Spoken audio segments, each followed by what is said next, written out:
Ashamaa jaallatamtootaa fi kabajamtoota keenya qophii qabanneen odeeffannoo wayitaawaa naannoo Tigraayii ba'aa jiruun kan wal qabatudha. Turtiin keessan nu waliin haa ta'u. Tibbanaa gareen amanamaa ta'ee Dabratsiyooniin abdachaa ture isa ganuun baqachaa jiraachuu dhagahameera. Eegdonni Dabratsiyoon amma nu ga'eeraa garee badisaa kana keessaa baanee uummaticha gargaaruu qabna kan jedhus dhageessisanii jiraachuu maddi oduu keenyaa nuuf ifoomseera.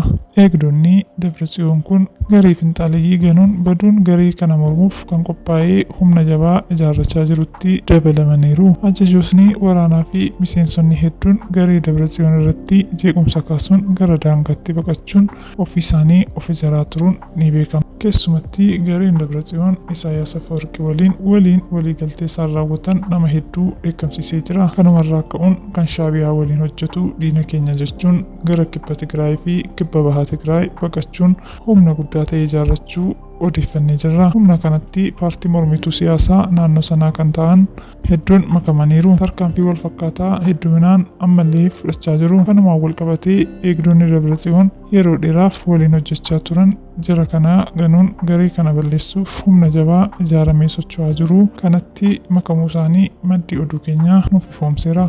Gareen Dabratsiyoon tibbanaa midhaan buqqaatotaaf qophaa'ee gurrachuun gara Eertiraatti geessuu uummata Tigraay hedduu dheekkamsiisee jira. Naannoo Tigraayitti sochiin siyaasaa guutummaan guutuutti shororkeessaa TPLF yeroo dhumaaf kan ta'u kan agarsiisudha. Egaan dhaggeeffattoota keenya qophii qabannee asumarraan goolabnaa yeroo gaarii qabaadhaa. Galatooma.